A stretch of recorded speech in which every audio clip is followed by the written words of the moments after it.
আল্লাহ তাআলা ইরশাদ করছেন, ওয়াআতি যাল কুরবা হাক্কাহু ওয়াল মিসকিনা ওয়াবনাস সাবিল, আত্মীয় স্বজনকে তাদের হক আদায় করে দাও, মিসকিনদেরকেও, এবং যারা মুসাফির এমন হালতে যে তাদের টাকা পয়সা সর্বস্ব খুইয়ে ফেলেছে, হারিয়ে গেছে, অসহায় হয়ে গেছে হঠাৎ করে, এইরকম লোকগুলোকে তোমরা তাদের হক আদায় করে দাও।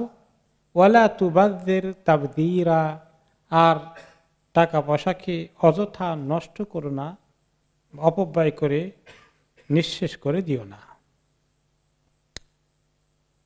আমাদের মালের উপরে অনেকের হক আছে। কিছু হক তো হলো যে আমাদের পরিবারের যে সমস্ত সদস্য আছে তাদের ভরণ পোষণের দায়িত্ব আমাদের প্রতি আছে। এছাড়াও পরিবারের সদস্য ছাড়াও পরিবারের বাইরে কিছু আত্মীয় স্বজন আছে ঘনিষ্ঠ, আবার কেউ আছে খুব ঘনিষ্ঠ নয় কিন্তু আত্মীয়তার সূত্রে জড়িত আছেন। তো এইরকম যদি লোকেরা অভাব অনটনে থাকে, তাহলে সরাসরি আমার ছেলে মেয়ে না হলেও কিছু তাদের হক চলে আসে, তাদের কিছু হক চলে আসে। তারা অভাব অনটনে আছে আর আল্লাহ তাআলা আপনাকে ভালো অবস্থা রেখেছেন, তাদের কিছু হক আদায় করা উচিত। এই হকটা কোনো কোনো ক্ষেত্রে হতে পারে মেইনলি বোঝানো হয়েছে অর্থনৈতিক বিষয়, এছাড়াও অর্থনৈতিক ছাড়াও শিক্ষা দীক্ষার বুদ্ধি পরামর্শ, অন্য কোনো আপনার এক্সপার্টিজম থাকলে সেগুলো দিয়ে তাদেরকে হেল্প করা, খোঁজ খবর রাখা, এটাও কিছু যা চলে আসে। হকের মধ্যে অনেক কিছুই আসে, যদিও এখানে অভাব অনটন দিকে লক্ষ্য করে টাকা পয়সা যদি তারা খুব কষ্টে থাকে সেদিকে একটু সাহায্য সহযোগিতার হাত বাড়ানোর কথা হক আকারে বলা হয়েছে। এখন এই হকটার পরিমাণ ঠিক করে দেওয়া হয়নি, এটা একেবারে ফরজ সবসময় তাও বলা হয়নি, আর একেবারেই নফল বলে গেলে তাহলে তো হক হয় না। আবার হক কথাটার মধ্যে কিন্তু একটি গুরুত্ব আছে।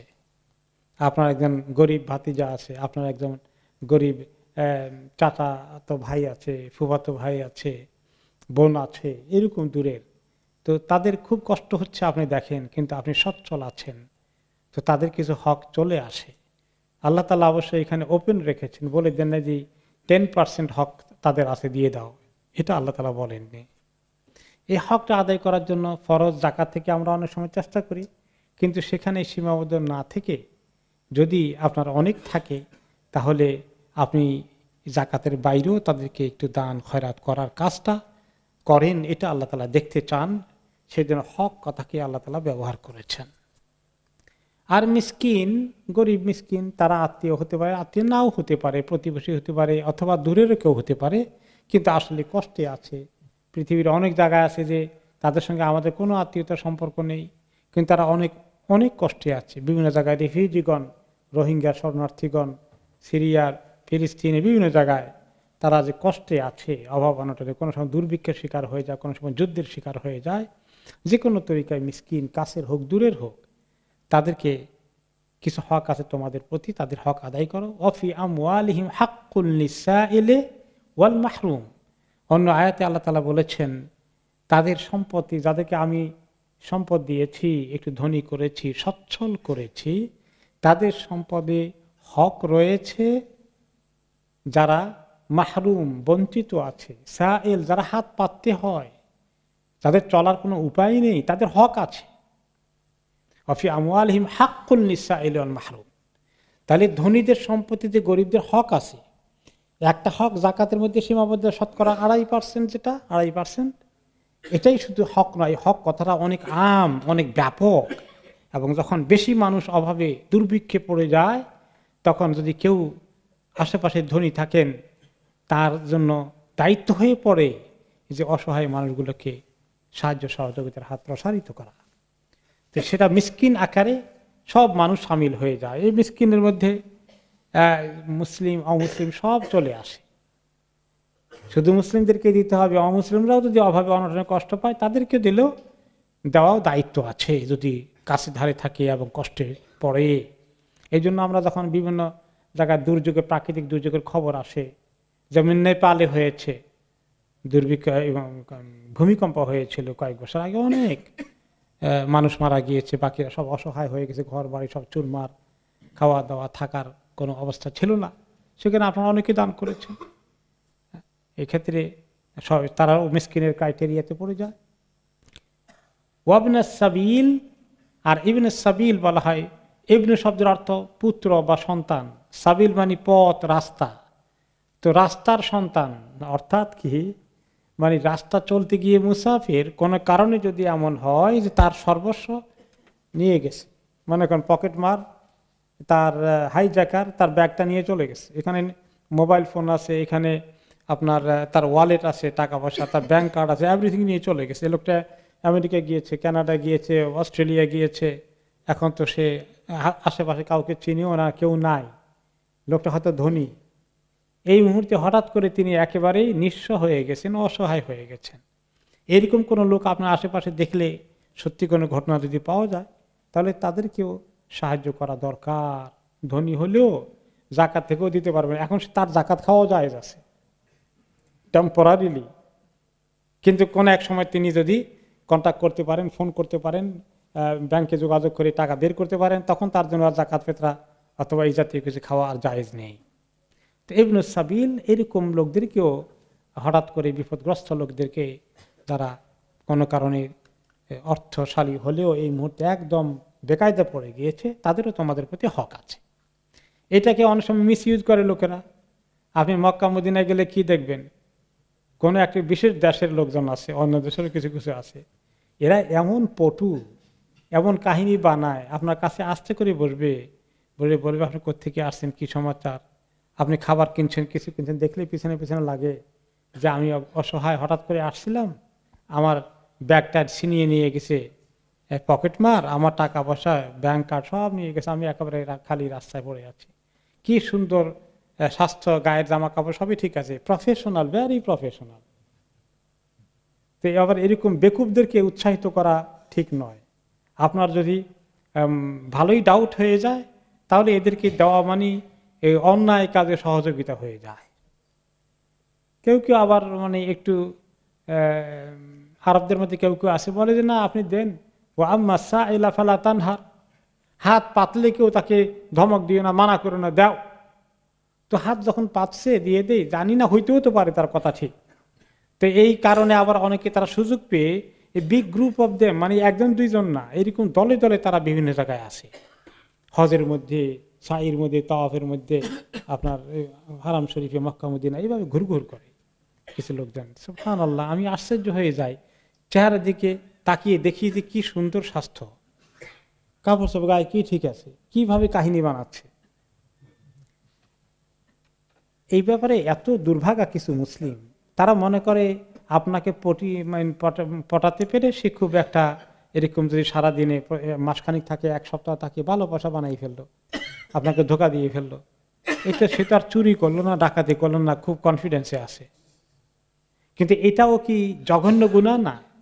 হাদিস থেকে এসেছে, যে ব্যক্তি নিজের প্রয়োজন ছাড়াই, বিপদে পড়া ছাড়াই মানুষের কাছে হাত পাতে, সেজন্য আগুনের যা কিছু নেয়, আগুনের, জ্বলন্ত আগুনের অঙ্গার ভক্ষণ করে। জ্বলন্ত কয়লা সে গিলছে, আগুনওয়ালা কয়লা গিলছে। তো তোমাদের কেউ কিরকম কত গিলবা এই কয়লা, চিন্তা করে দেখো। আরেকটি হাদিস এসেছে, যে ব্যক্তি বিনা প্রয়োজনে মানুষের কাছে ভিক্ষা করে, কিয়ামতের দিন হাসরের ময়দানে তাকে উঠানো হবে, তার চেহারায় কোনো গোশত থাকবে না, কঙ্কালের মতো চেহারাটা নিয়ে উঠবে, সবাই তাকে অপমানিত অবস্থায় দেখবে, এই লোকটি বিনা প্রয়োজনে ভিক্ষা করেছে, হাত পেতেছে। আরেকটি হাদিসে এসেছে, যে ব্যক্তি তার তেমন প্রয়োজন না থাকা সত্ত্বেও হাত পাতে, তার অভাব কোনোদিন শেষ হবে না, অভাব তার লেগেই থাকবে। অর্থাৎ তার এই হাহুতাস না পাওয়ার এই যে তার কষ্ট, এটা আল্লাহ কোনোদিন দূর করবেন না। যাই হোক, ইবনে সাবিল, তাহলে তিন ধরনের লোককে বলা হয়েছে, তাদের হক আদায় করো, আত্মীয় স্বজন এবং মিসকিন, আর পথে যারা সর্বস্ব হারিয়ে নিঃস্ব হয়ে যায় তাদের ব্যাপারে বলা হয়েছে।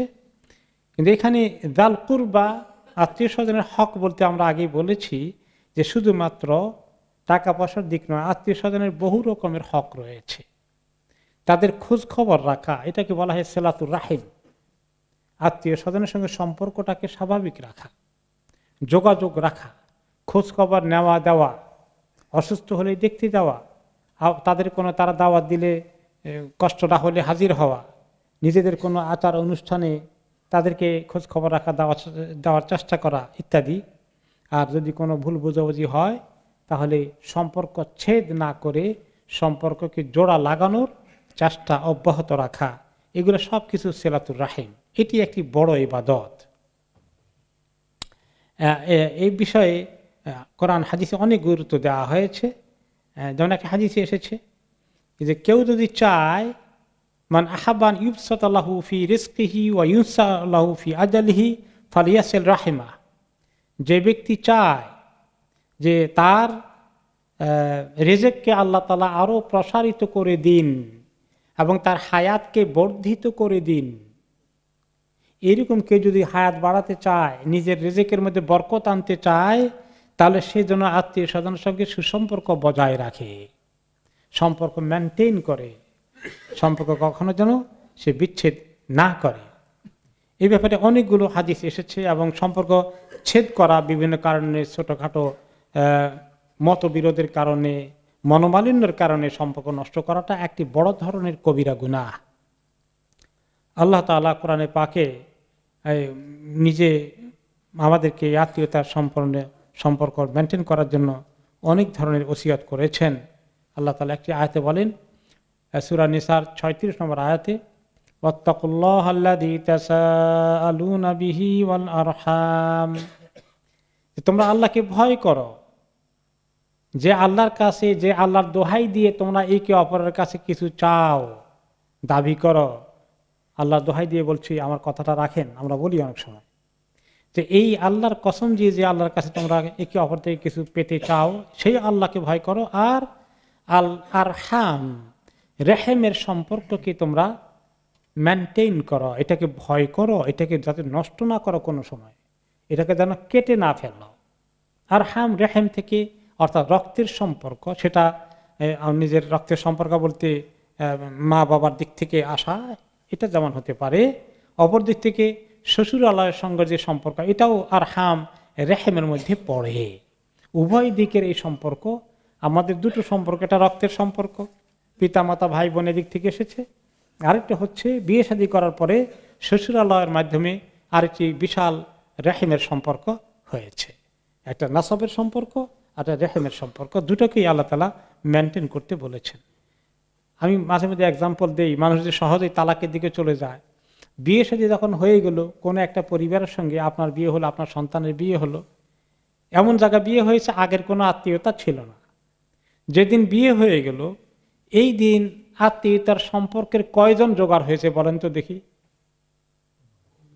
শুধু আপনার পুত্রবধূ জোগাড় হয়েছে, শুধু আপনার জামাতা জোগাড় হয়েছে, তার সঙ্গে তার আপনার বেয়াই বেয়ান জোগাড় হয়েছে, পুত্রা পুত্রী জোগাড় হয়েছে। এরপরে দেখা গেল যে বেয়াইয়ের ভাই আছে, তার ভাতিজা আছে, এইভাবে করে বিরাট এক গোষ্ঠীর আপনি আত্মীয় হয়ে গেলেন, তাই না? কত আত্মীয় এখন ওইদিকে ঘটে গেলে, একদিনে এক কালিমার সঙ্গে, ইজাব কবুলের সঙ্গে বিশাল আত্মীয়তার সম্পর্ক হয়ে গেল। আর এই সম্পর্ক যখন কেটে যায়, বিয়েটা ভেঙে যায়, কতগুলো সম্পর্ক একসঙ্গে কেটে গেল। ইয়া আল্লাহ! তো যারা সহজেই বিয়ে শাদীকে বিচ্ছেদের দিকে চলে যায়, তালাকের মতো একটি গর্হিত কাজে বিনা কারণে চলে যায়, কত বড় অন্যায় কাজ করে দেখেছেন। শুধু একটু মেজাজ গরম হয়েছে, একটু ঝগড়া করেছে, একটু কথা বলে মনে কষ্ট দিয়েছে, রাগ গোসা উঠে গেছে, এই কারণে শেষ করে ফেলছে। এইগুলো সাংঘাতিক জিনিস। আত্মীয়তার সম্পর্ক কিভাবে রক্ষা করা যায় না ভেঙ্গে, তার জন্য আপ্রাণ চেষ্টা করা উচিত। আত্মীয়তার সম্পর্ক রক্ষা করার ব্যাপারে জেনারেলি অনেকগুলো সুন্দর সুন্দর হাদিস আমরা দেখতে পাই, যে নবী করিম সাল্লাল্লাহু আলাইহি ওয়াসাল্লাম আমাদেরকে বলে গিয়েছেন। একটি হাদিসে এক সাহাবী বললেন, তার আগে রাসূলুল্লাহ সাল্লাল্লাহু আলাইহি ওয়াসাল্লাম বলেছেন যে, মান কানা ইউমিনু বিল্লাহি ওয়াল ইয়াউমিল আখির ফালিয়াসিল রাহিমা, যে ব্যক্তি আল্লাহ এবং আখিরাতে বিশ্বাসী আছে, ইয়াকিন করে, যে আল্লাহর প্রতি তার ঈমান আছে, আখিরাতে এসে বিশ্বাস করে, সেই জন্য এই রাহিমের সম্পর্ক, আত্মীয়তার সম্পর্ককে বজায় রাখে, মেনে চলে, মেনটেন করে। আরেকটি হাদিসে তিনি বলেন, ইন্নাল্লাহ তাআলা খালাকাল খালকা হাত্তা ইযা ফারাগা মিনহুম কামাতির রাহিম। আল্লাহ তাআলা যখন সমস্ত সৃষ্টিকে সৃষ্টি করে ফেললেন, সমস্ত সৃষ্টি হয়ে গেছে, এখন অনেক কিছু আসছে, বাকিগুলো এখন আমাদের সামনে আসেনি, কিন্তু সৃষ্টির কাজ, ফয়সালার করার কাজ অনেক আগে হয়ে গেছে, লেখা হয়ে গেছে, তাই না? আমাদের রূহগুলো অনেক আগে সৃষ্টি হয়ে গেছে না? জন্ম হলো সেদিন, আমাদের ছেলে মেয়েদের জন্ম হয়েছে সেদিন, তাদের সৃষ্টি আল্লাহর পক্ষ থেকে। রূহ কবে সৃষ্টি হয়েছে? অনেক আগে, আকাশ জমিন সৃষ্টি হওয়ার 50,000 বছর আগে, তাই না? আমাদের নাতিন যেগুলো এখনো আসেনি, সেগুলা কিন্তু মাখলুক আকারে আসে, রূহের আলমের আরো আহতে আছে, তাই না? তো এইরকম যখন আল্লাহ তাআলা প্রথম সৃষ্টির কাজগুলো সেরে ফেললেন, কলমকে বলেন লিখতে থাকো। কলম বলে, কি লিখবো আল্লাহ? বলে, যা আমি সৃষ্টি করব সব লেখো। তো লেখার কাজ যখন কমপ্লিট হয়ে গেল, হয়ে যাওয়ার পরে ওইখানে একটা সিন ক্রিয়েট হলো, কি রাহেম, আত্মীয়তার সম্পর্ক, যেটা আমরা দেখি যে সম্পর্কটা, এটার আলাদা কোনো অস্তিত্ব নাই, এটা ধরা যায় না হাত দিয়ে, কিন্তু আমরা জানি সম্পর্ক আছে। কিন্তু আল্লাহ তাআলার সামনে এটার একটা রূপ আছে। সে আত্মীয়তার সম্পর্ক আল্লাহ তাআলার কাছে একটা আপিল করে বসলো। আত্মীয়তার সম্পর্ক আল্লাহর সামনে কি করলো? একটা দরখাস্ত করলো। কি দরখাস্ত? হাযা মাকামুল আইদ বিকা মিনাল কাতিয়া। হে আল্লাহ, আমি তো আত্মীয়তার সম্পর্ক, যে ব্যক্তি আমাকে কেটে ফেলবে তার বিষয়ে আপনার কাছে আমি ফরিয়াদ করছি, এখনই নালিশ করে রাখছি অ্যাডভান্স। আমার একটা আরজি আছে এই বিষয়ে। কি সেটা? হ্যাঁ, আমাকে কেউ যদি সম্পর্ক কেটে ফেলে, আমাকে কেটে দেয়, তাহলে তার বিরুদ্ধে আমি আপনার কাছে ফরিয়াদ পেশ করছি। তখন আল্লাহ তাআলা এই রেহেমকে, আত্মীয়তার সম্পর্কের যে অস্তিত্ব আমাদের সামনে নাই, এর কোনো রূপ নাই, ধরা যায় না, দেখা যায় না, কিন্তু আল্লাহ তাআলার সামনে সেটা ছিল। তখন সেই আত্মীয়তার সম্পর্ককে লক্ষ্য করে আল্লাহ তাআলা বললেন, নাম আমা তারদাইনা আন আসিলা মান ওয়াসালাকে ওয়া আক্তা মান কাতাআকে। হে আত্মীয়তার সম্পর্ক, তুমি কি খুশি হবে না যে তোমাকে মেনটেন করবে, যে তোমাকে সুন্দর করে ব্যবহার করবে এবং ঠিক মতো রক্ষণাবেক্ষণ করবে, আমিও তাকে রক্ষণাবেক্ষণ করব। আর যে তোমাকে কেটে ফেলবে, আমিও তাকে কেটে ফেলব। তার দরখাস্ত সঙ্গে সঙ্গে আল্লাহ কবুল করে ফেললেন, যে তোমার আরজি কবুল হয়ে গেছে। তোমাকে কেউ যদি মেনটেন না করে, আত্মীয়তার সম্পর্ক অযথা নষ্ট করে দেয়, কেটে ফেলে, আমি তাকে কেটে ফেলব। আর যে ব্যক্তি আত্মীয়তার সম্পর্ককে মেনে চলে এবং রক্ষা করে, রক্ষণাবেক্ষণ করে, আমিও তার রক্ষণাবেক্ষণ দায়িত্ব নিলাম। তো এই কথা বলার পরে কালাত বালা, তাই তখন আত্মীয়তা সম্পর্ক বলছে, হ্যাঁ আল্লাহ, আমি খুব হ্যাপি হয়েছি, আমি মেনে নিয়েছি, খুশি হয়েছি, আপনি যে আমার দরখাস্ত কবুল করেছেন। আল্লাহ তাআলা বলেন, ফাযালিকা লাকি, খালাস, তোমার জন্য এটা বরাদ্দ হয়ে গেল। এখন যারা যারা আত্মীয়তার সম্পর্ককে নষ্ট করে ফেলে, কেটে ফেলে, সম্পর্ক বিচ্ছেদ ঘটিয়ে দেয়, চাচার সঙ্গে আর জীবনে কথা বলবো না, ভাতিজার বাড়িতে আর কোনোদিন যাব না, ভাই ভাইয়ের সঙ্গে কোনো কথা নাই, আর কোনোদিন সম্পর্ক একদম কেটে ফেললো, তার অবস্থা কি? আল্লাহ তাআলার সঙ্গে তার সম্পর্ক কাটা হয়ে গেল। তো কাটা হয়ে গেলে এখন তো বুঝে না মানুষ, ঠিকই তো আছে, আমি তো এখন খাওয়া দাওয়া ঠিক মতো করি, আমার ইনকামও চলছে, আমার তো ব্যবসা বন্ধ হয়ে যায়নি, তো কি হয়েছে? কিন্তু আল্লাহ তাআলার সঙ্গে সম্পর্ক কাটা, জানি তোমাকে রিজিক আল্লাহ ছাড়া কেউ দেন না, কিন্তু তুমি আল্লাহ তাআলার এই যে হেফাজতের, তৌফিকের, আল্লাহর সঙ্গে তোমার নৈকট্য অর্জনের সুযোগটা কাটা হয়ে গেল, তুমি মহা ক্ষতিগ্রস্ত হয়ে গেলা, তোমার দুনিয়া ধপ করে একেবারেই মাটি হয়ে গেল না, কিন্তু তুমি টের পেলে না যে তুমি আল্লাহ তাআলা থেকে কত দূরে চলে গেলে, তোমার মহা দুর্ভাগ্য এসেছে, তুমি সেটা বুঝতে পারলে না।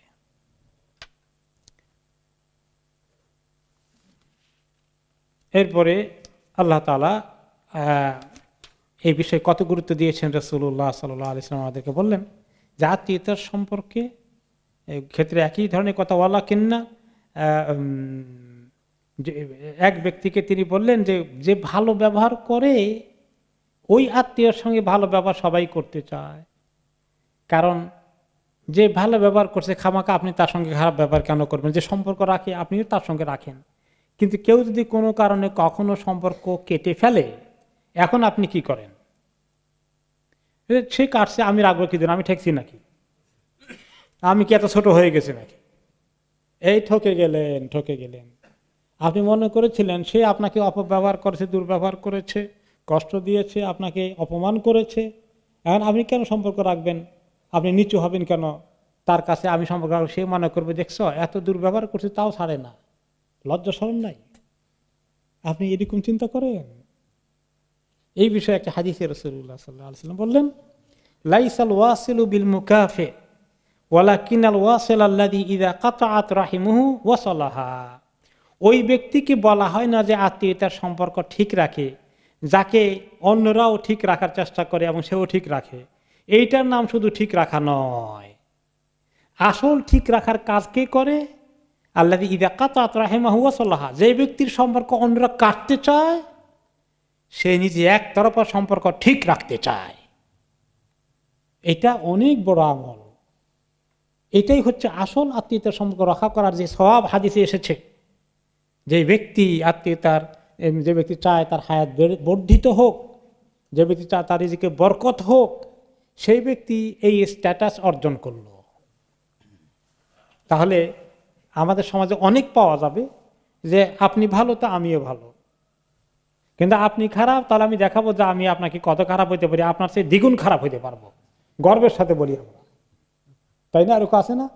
আমার সঙ্গে এই ঠকাঠকি লাগাই দেখেন না, চিনবেন আমাকে তখন ভালো করে। গর্বিত, খারাপ কাজের জন্য এত গর্বিত হয়ে আছি। এই জিনিস আমরা যদি এভাবে বুঝি, আমাদের সমাজে যে সমস্ত এই মন কষাকষি, সম্পর্কের কাটাকাটি, এগুলা কি এভাবে থাকার কথা ছিল? আসলে আমাদের সমাজের অনেক মানুষ এই বিষয়গুলো কোরআন হাদিস থেকে জানার চেষ্টা করেছে, সুযোগ হয়েছে, এগুলো খবরই রাখিনি আমরা। সে আমার সঙ্গে দুর্ব্যবহার করে, আমি কেন গায়ে পড়ে যাব ভালো ব্যবহার করতে? এটাকেই মনে করা দিস ইজ প্রিন্সিপাল, এটাকে লোকের স্ট্যান্ডার্ড প্রিন্সিপাল মনে করে। কিন্তু আল্লাহ তাআলা যে সুন্দর দিন দিয়েছেন, আখিরাতে আমাদেরকে মর্যাদায় ভূষিত করতে চান, তার জন্য কি করতে হবে? নিজেরা কোরআন হাদিস কিভাবে বলে, আল্লাহ এবং তার রাসূল কিভাবে আমাদেরকে আচার ব্যবহার শেখাতে চান, যারা খারাপ ব্যবহার করে তাদের সঙ্গে আমরা কিভাবে রিয়্যাক্ট করব, সেটাকে আমরা কিভাবে মেনটেন করব, সেগুলো যারা দেখে দেখে পালন করে তারাই হচ্ছে বুদ্ধিমান, তারাই জ্ঞানী। এই জন্য তিনি হাদিসে কি বলেছেন? আল কাইয়িসু মান দানা নাফসাহু ওয়া আমিলা লিমা বাদাল মাউত। সত্যিকার জ্ঞানী, সত্যিকার বুদ্ধিমান হচ্ছে ওই লোক যে ব্যক্তি নিজের নফসকে চাপা দিয়ে দেয়, নিজের নফসকে উঠতে দেয় না উপরের দিকে, নিজের নফসকে কন্ট্রোল করে। একজনে কষ্ট দিয়েছে তাই বলে সে একেবারে রিয়াক্টেড হয়ে যায় না, রিয়াকশন দেখায় না, নিজেকে সংবরণ করে। আর সে তার আমলগুলো হচ্ছে মৃত্যুর পরে আমি আল্লাহর কাছে ভালো কিছু পেতে চাই, সেই টার্গেটে যে ব্যক্তি কাজ করে, এই ব্যক্তি সত্যিকার জ্ঞানী। ওয়াল আজিজু মান আতবা নাফসাহু হাওয়াহা। আর ওই ব্যক্তি ব্যর্থ, ওই ব্যক্তি ফেল করল, ব্যর্থতায় পর্যবসিত হয়ে গেল তার জীবনটা, যে ব্যক্তি শুধুমাত্র মন কোনটা চায়, আপনি আমাকে এরকম করছেন, আমি কেন আপনার কাছে যাব? আমি যাবই না আপনার বাড়িতে, নিজের মনের পূজারি। আর আখিরাতের ব্যাপার বলে সেটা আল্লাহ তাআলার কাছে আমার কথাবার্তা আছে, দেখা যাবে কি হয়। সে আমার এত কষ্ট দিয়েছে, কেন যাব তার বাড়িতে? এরকম চিন্তা যদি করে তাহলে সে ব্যক্তি ব্যর্থ। আত্মীয়তার সম্পর্কের ব্যাপারে এই যে অন্য খারাপ ব্যবহার করলে আমি ভালো ব্যবহার করব, কেমনে করব? কত কষ্টের বিষয় এটা, যে আমাকে এতবার অপমান করেছে, এরপরেও বুঝি আমি তাকে দেখা হলে সালাম দেব, কথা বলবো, কেমন আছে জিজ্ঞাসা করব। এত কষ্ট নিয়ে কেমনে চলা যায়? এই বিষয়ে এরকমই একটা ঘটনা একজন সাহাবীর ক্ষেত্রে ঘটলো। তিনি এসে বললেন, ইয়া রাসূলুল্লাহ ইন্না লি কারাবাতান আসিলুহুম ওয়া ইয়াকতাউনি। হে রাসূলুল্লাহ, আমার কিছু আত্মীয় স্বজন আছে, তাদের কি অবস্থা বলবো? আমি যত তাদের সঙ্গে সম্পর্ক রাখার চেষ্টা করে যাই, তত তারা আমার সঙ্গে দুর্ব্যবহার করে, তত সম্পর্ক কাটতে থাকে। আমি তাদের সঙ্গে ভালো ব্যবহার করি, তারা এক তরফা আমার প্রতি দুর্ব্যবহার করতেই থাকে। আলাই, তাদের কত কিছুকে আমি বরদাস্ত করি, হজম করি, মেনে নেই সবরের সাথে, কিন্তু তারা আমার প্রতি মূর্খতার আচরণ করে। এই কথাগুলো শোনার পরে রাসূলুল্লাহ সাল্লাল্লাহু আলাইহি ওয়াসাল্লাম বললেন, লা ইন কুনতা কামা কুলতা ফাকান্নামা তুসফিহুমুল মাল, তুমি যদি ঠিক তাই করো যা বললা আমাকে, এটাই যদি তোমার অবস্থা হয় আর তাদের অবস্থা যদি ওই রকমই হয়, তাহলে কি হচ্ছে জানো? ফাকান্নামা তুসফিহুমুল মাল, মনে হয় যেন তুমি তাদের মুখের মধ্যে গরম বালি ঢুকিয়ে দিচ্ছ। গরম বালিকে যেটাকে আমরা বালু বলি, এই বালু যখন গরম করে মুড়ি ভাজার জন্য, তাই না, খই ভাজে, মুড়ি ভাজে, এই বালুটা কত গরম হয় দেখেছেন? চালকে ফুটিয়ে মুড়ি বানায়, খই বানায় ধানকে ফুটিয়ে, তাই না? এইটা যদি কারো গালে এতগুলো ঢুকিয়ে দেওয়া হয়, কি অবস্থা হবে? এই মানুষ মারা যাবে, জিহ্বা পুড়ে যাবে, কত কষ্টের কারণ হবে। তিনি বললেন তাদের অবস্থা হচ্ছে যে তাদের গালের মধ্যে তুমি মনে হয় যেন গরম বালি ঢুকিয়ে দিচ্ছ, তারা আযাবের মধ্যে যাচ্ছে, তারা বিপদে পড়ে যাচ্ছে, কিন্তু তোমার বিপদ হচ্ছে না, তোমার জন্য বরঞ্চ সুখবর আছে। ওয়ালা ইয়াজালু মাআকা মিনাল্লাহি যাহিরুন আলাইহিম মা দুমতা আলা যালিকা, যতক্ষণ তুমি এই পদ্ধতি এবং এই ব্যবহারের মধ্যে থাকছো যে তুমি কখনোই তাদের মতো উল্টা রিয়াকশন দেখাচ্ছ না, ততক্ষণ পর্যন্ত আল্লাহর পক্ষ থেকে একজন ফেরেশতা সাহায্যকারী হিসাবে আল্লাহ লাগিয়ে দিয়েছেন তোমার জন্য। আর সেটা শর্ত হচ্ছে যে যতক্ষণ তুমি এই হালাতে থাকো, কিন্তু একদিন, 2 দিন, 1 বার, 2 বার, 3 বার সবর করেছেন, চতুর্থবার আর পারলেন না, আবার আপনিও রিয়াকশন দেখালেন, তাহলে ফেরেশতা আর থাকবে না তোমার জন্য সাহায্যকারী হিসাবে। ফেরেশতা সাহায্য কিভাবে করেন? কোন কোন হাদিসে আসে যে কেউ যদি অন্যায়ভাবে কারোর প্রতি ঝগড়া করে, তর্ক করে, তাকে তহমত দেয়, গালিগালাজ করে, আর আরেক ব্যক্তি চুপ করে থাকে, তাহলে আল্লাহ তাআলা একজন ফেরেশতা পাঠিয়ে দেন মজলুমের কাছে, তার পক্ষে, মজলুমের পক্ষে আল্লাহর কাছে ফরিয়াদ করতে থাকে ফেরেশতা। জাহির, আল্লাহর পক্ষ থেকে সাহায্যকারী ফেরেশতা নামিয়ে দেওয়া হয় আপনার জন্য। এটা তো জুলুম যে আপনি ভালো ব্যবহার করেন আর তাই সে জালিমের মতো আপনার প্রতি দুর্ব্যবহার করে আপনাকে জুলুমের শিকার বানাচ্ছে, এটা এক ধরনের জুলুম। এরপরে আরো হাদিস এসেছে যে আর রাহিমু মুআল্লাকাতুন বিল আরশ, রাহিম আত্মীয়তার সম্পর্ক আরশের মধ্যে সঙ্গে লটকে আছে, আরশের সঙ্গে লটকে আছে, আল্লাহর আরশে লটকানো আছে, ধরে লটকে আছে। আর সেই ধরে ধরে আল্লাহর কাছে দোয়া করে, মান ওয়াসালানি ওয়াসালাহুল্লাহ ওয়া মান কাতাআনি কাতাআহুল্লাহ, যেই ব্যক্তি আমাকে ঠিক মতো মেনটেন করে, সম্পর্ক ঠিক রাখে, আত্মীয়তার সম্পর্ক ঠিক রাখে, আল্লাহ তাআলা তার সঙ্গে সম্পর্ক ঠিক রাখবেন। ওয়া মান কাতাআনি কাতাআহুল্লাহ, যে ব্যক্তি আমাকে কেটে দেয়, সম্পর্ককে নষ্ট করে ফেলে, আল্লাহ তাআলা তাকে কেটে ফেলবেন, আল্লাহ তাআলা তার রক্ষণাবেক্ষণ করবেন না। এই দোয়া এবং এই স্লোগান করতে থাকে এই আত্মীয়তার সম্পর্ক আরশের মধ্যে লটকে থেকে। আরেকটি হাদিসে এসেছে রাসূলুল্লাহ সাল্লাল্লাহু আলাইহি ওয়াসাল্লাম কাছে একদিন এক সাহাবী এসে বললেন, ইয়া রাসূলুল্লাহ আখবিরনি বিআমালিন ইদখিলুনিল জান্নাহ, আমাকে এমন একটি আমলের খবর দেন যে আমল আমাকে জান্নাতে নিয়ে যাবে। এবং এই প্রশ্নের উত্তরে তিনি এক এক সময় কয়েকটি একাধিক আমলের জবাব দিয়েছেন, তাই না? আজকের হাদিসে তিনি জবাব দিয়েছেন কি, সেটা হচ্ছে তা'বুদুল্লাহ ওয়া লা তুশরিকু বিহি শাইআ। 1 নম্বরে বললেন যে তুমি আল্লাহর ইবাদত করবে ঠিক মতো, তাওহীদের ভিত্তিতে, শিরক ছাড়া, তোমার ঈমান আকীদায় আমলে যেন কোনো শিরক না থাকে, 1 নম্বর। ওয়াতুকিমুস সালাত, 2 নম্বর নামাজ কায়েম করবে। ঘরে নামাজ পড়লে নামাজ আদায় হয়, আর জামাতে নামাজ পড়লে নামাজ কায়েম হয়। তুমি নামাজ কায়েম করবে। এরপরে ওয়াতুতিজ যাকাত, তুমি যাকাত দেবে। ওয়াতাসিলুর রাহিম, আর 4 নম্বরে বললেন যে তুমি আত্মীয়তার সম্পর্ক বজায় রাখবে, ঠিক মতো দেখভাল করবে। এই যে আরেকটি গুরুত্বপূর্ণ, কয়েকটি গুরুত্বপূর্ণ আমলের সাথে আল্লাহ তাআলার ইবাদত, শিরক না করা, তাওহীদের পরে, নামাজের পরে, যাকাতের পরেই কোনটা এসেছে? আত্মীয়তার সম্পর্ক ঠিক রাখা। আত্মীয়তার সম্পর্কের ক্ষেত্রে বিশেষ করে ওই যে একটা আসছিল যে মিসকিনদেরকে দান খয়রাত করা, যে মিসকিন যদি হয় আত্মীয় তাহলে ডবল সওয়াব হয়ে যায়। এই বিষয়ে হাদিসে এসেছে, আর সাদাকাতু আলাল মিসকিনে সাদাকা, সাধারণ মিসকিনকে আত্মীয় নয় এরকম মিসকিনকে দান করলে এটা সাদাকার সওয়াব হয়ে যায়, দানের সওয়াব পাওয়া যায়। ওয়ালা যির রাহিমি সিনতান, আর যদি যে গরিব আত্মীয় হয়ে যায় ওই রকম গরিবকে দান করলে সাদাকাতুন ওয়া সিলাতুন, তখন দুটো আমল একসঙ্গে আদায় হয়, একটা সাদাকা আর একটা সিলাতুর রাহিম, আত্মীয়তার সম্পর্ক বজায় রাখার আমলটা হয়ে যায়। তাহলে আত্মীয়তার সম্পর্ক বজায় রাখা একটি বড় ধরনের আমল, আর দান করা আরেকটি আমল, 2 আমল একসঙ্গে হয়ে গেল, ডবল হয়ে গেল। এটা যাকাতের ক্ষেত্রেও যেমন হতে পারে, সাধারণ নফল দান খয়রাতের ক্ষেত্রেও সেটা হতে পারে। আরেকটি হাদিসে তিনি বলেছেন যারা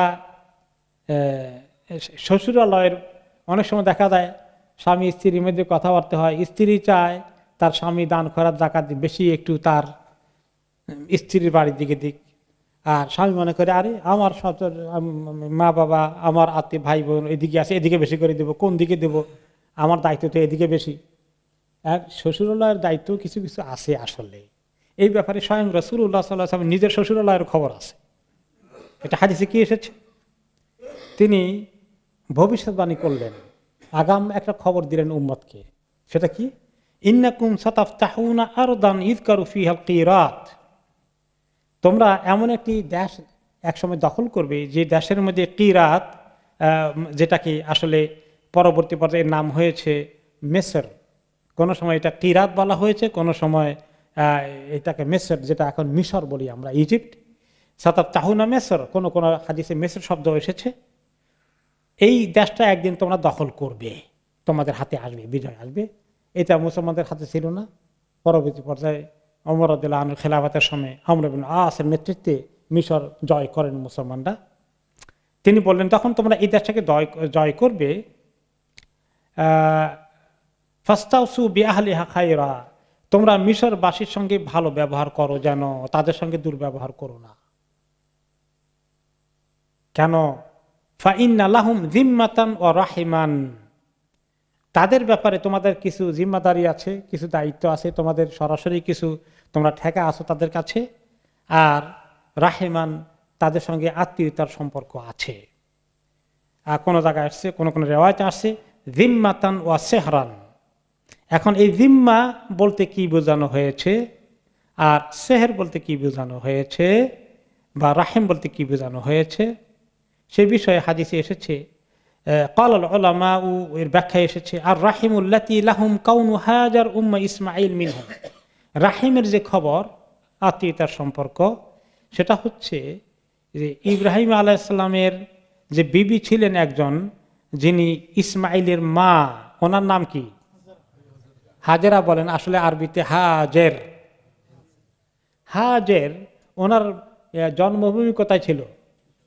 মিশর। ওনার সেকেন্ড ওয়াইফ ইব্রাহিম আলাইহিস সালামের, ওনার জন্মভূমি ছিল কি? মিশর।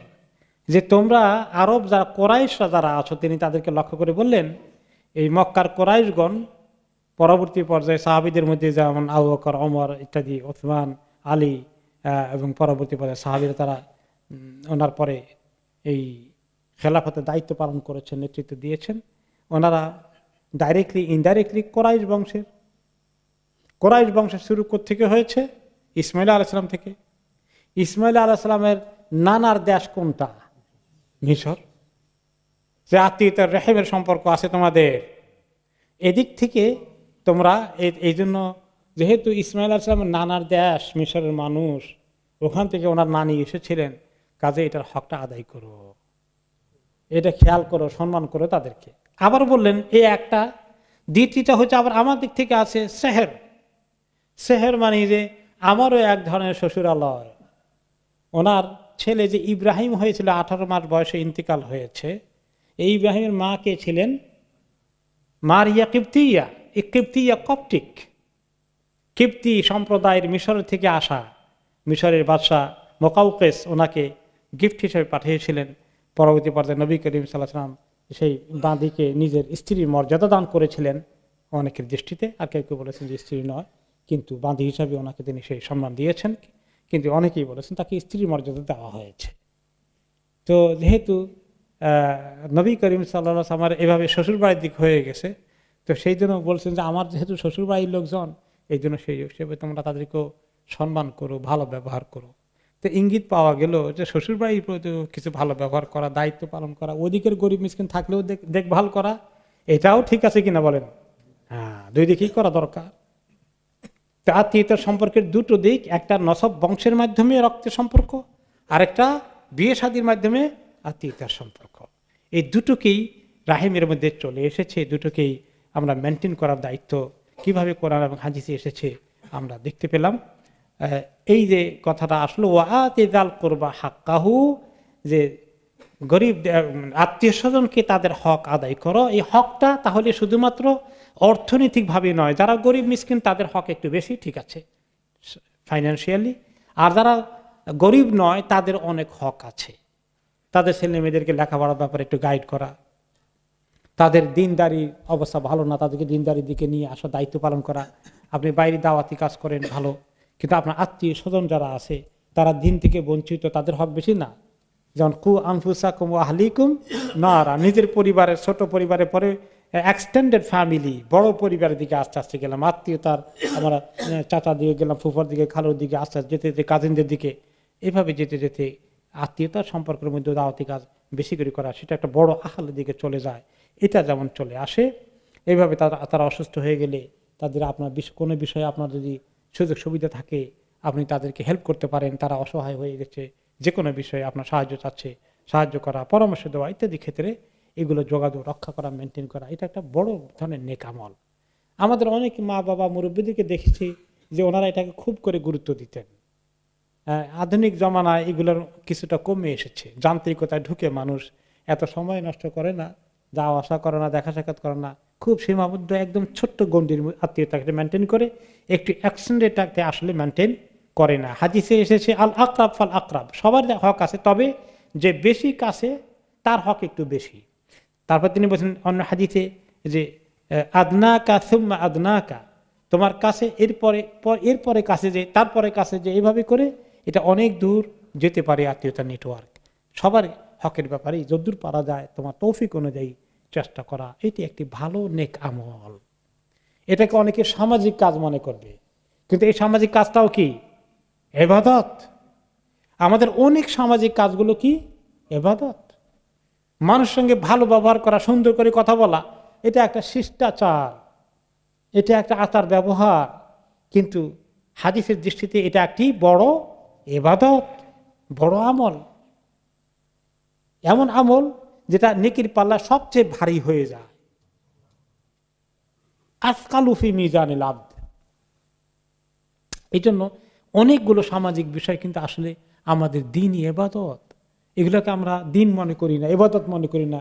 এগুলা না করলে অসুবিধা কি হবে, অনেক নফল কাজে হয়তো ব্যস্ত থাকলাম, কিন্তু এগুলো খেয়াল করি না। আত্মীয় স্বজনের খোঁজ খবর নেওয়া, এটা নফল কাজের থেকে ওর বেশি সওয়াবের কারণ হয়ে যেতে পারে। ওয়াল মিসকিনের কথা তো আমরা শুনলাম, ওয়াবনে সাবিল, আর এরপরে যেটা আসে এই আয়াতে আসলো ওয়ালা তুবাজ্জির তাবযীরা, আর তুমি অপব্যয় করো না, সম্পদকে নষ্ট করে দিও না। এটা একটি বিশাল সাবজেক্ট। অপব্যয় করার ব্যাপারে পরের হাদিসে কি এসেছে, পরের আয়াতে কি এসেছে? ইন্নাল মুবাজ্জিরিনা কানু ইখওয়ানাশ শায়াতিন ওয়া কানাশ শাইতানু লিরাব্বিহি কাফুরা। অপব্যয়কারীগণ, অপচয়কারীগণ শয়তানের ভাই, এবং শয়তান তার রবের প্রতি অকৃতজ্ঞ, কৃতজ্ঞতা প্রকাশ করেনি। তাহলে অপব্যয়কারী শয়তানের ভাই, এটি কি সোজা কথা? কত মারাত্মক কথা! শয়তানের ভাইয়ের মর্যাদা, স্ট্যাটাস পাওয়া কত দুর্ভাগ্যের কথা না? অপচয় করা, অপব্যয় করা, দুটো শব্দ আছে আরবিতেও, তাবযীর এবং ইসরাফ দুটো শব্দ এসেছে। এখন কেউ কেউ পার্থক্য করেছেন, কেউ কেউ বলেছেন তাবযীর এবং ইসরাফ উভয়টাই অপচয় অপব্যয়, কাছাকাছি, খুব বেশি পার্থক্য নেই। কিন্তু কোন কোন ইমামগণ বলেছেন, বা সাহাবী আব্দুল্লাহ ইবনে মাসউদ রাদিয়াল্লাহু আনহু বলেছেন, আত-তাবযীরু আল-ইনফাকু ফি গায়রি হাক্কিন, অন্যায় পথে খরচ করা হচ্ছে অপচয়, এটা হচ্ছে তাবযীর। আর ইসরাফ হচ্ছে অন্যায় হয়তোবা নয়, ভালো কাজ, কিন্তু এখানে আপনি পয়সা বেশি খরচ করে ফেললেন, হ্যাঁ, তো এটা ইসরাফ হয়ে যায়। কেউ কেউ অনুসমতে মানুষের মসজিদ বানাতেও পয়সা নষ্ট করে। মসজিদের মধ্যে এত কারুকার্য করতে করতে আল্লাহ সোনা রূপা দিয়ে কি করে না করে।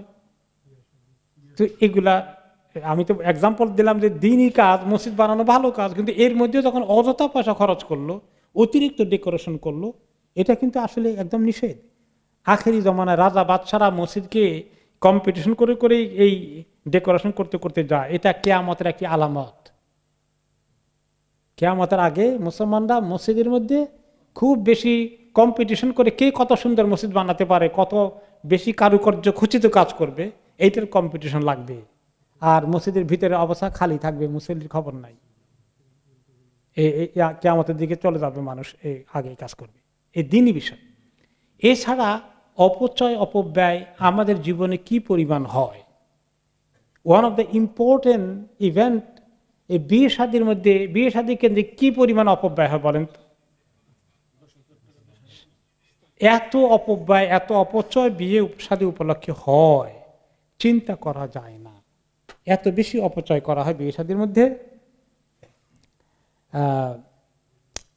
এই বিয়ে শাদীর মধ্যে যারা এরকম অতিরিক্ত খরচ করেন, তারা আসলে শয়তানের ভাইয়ের কাজ করলেন, এই মর্যাদা পেয়ে গেলেন। এবং যখন এই শয়তানের সঙ্গে মিল হয়ে গেল, তখন কি এই বিয়ে শাদীর মধ্যে খায়ের বরকত থাকবে? এই জন্য যত বেশি নাম ফুটানো, এবং আমাদের ইয়াংদের মধ্যে, যাদের মধ্যে ইসলামের তালিম পাওয়ার কোনো ব্যবস্থা হয়নি, অনেক ইয়াং ছেলে মেয়েরা এভাবেই মানুষ হয়েছে, বড় হয়েছে, ছোটকালে মক্তব্য দিয়েছে। অনেক পিতামাতা কি করেন, ইয়াংদেরকে মক্তব্য দিয়েছেন 5-6 বছর থেকে শুরু করে 10 বছর বয়স পর্যন্ত, 11-12 পর্যন্ত মক্তব্য ছিল। এটাই মনে করে তাদের জীবনের প্রধান ইসলামী শিক্ষা। তো এটা যা কিছু পড়েছে, এরপরে সে স্কুলে যায়, কলেজে যায়, ইউনিভার্সিটি যায়, চাকরি করে, সোসাইটিতে ঘোরাফেরা করে, তার আরো কোন ইসলামিক জ্ঞান অর্জনের কোনো সুযোগ আর নাই, কোথাও যায় না, তার ইসলামের কাজ সম্পূর্ণ হয়ে গেছে। এই রকম ইসলামের জ্ঞান ছাড়া ছেলে মেয়েদের মধ্যে মাথায় কি ঢুকে, বেশি করে খরচ করা, বিয়ের মধ্যে যত জাঁকজমক করবে, যত পয়সা খরচ করবে।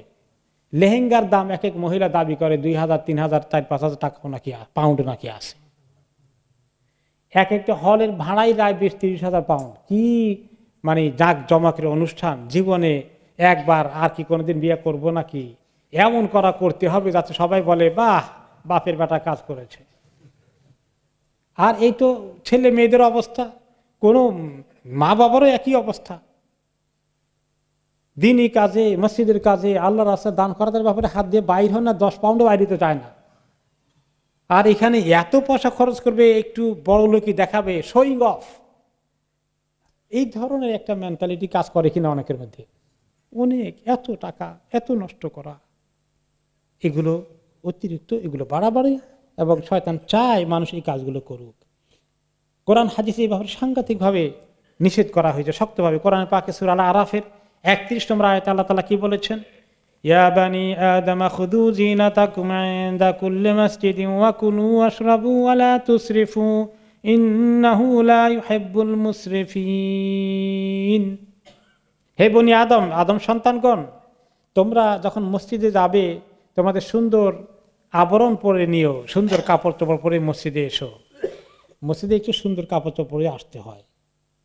শুধু শ্বশুরবাড়িতে গেলে সুন্দর কাপড় চোপড় না, আর পুরানটা ধোয়া টোয়া হয় না, অনেকদিন হয়ে গেছে, আর মসজিদে যে কাপড় পরেই আসি, মাঝে মধ্যে আমাদের অনেক লোকে কমপ্লেন করে, আমি কয়দিন বলবো, বলতে বলতে আমারও তো বিরক্ত লাগে। আর লোকেরা বলবে কয়দিন বলবেন আপনি এই কথা। আর এই কাপড় কোটের থেকে দুর্গন্ধ আসছে, কোট বোধহয় 2 বছরে কোনো ওয়াশ করাই নাই, মাশাআল্লাহ আছে, কিনছে পর্যন্ত আছে।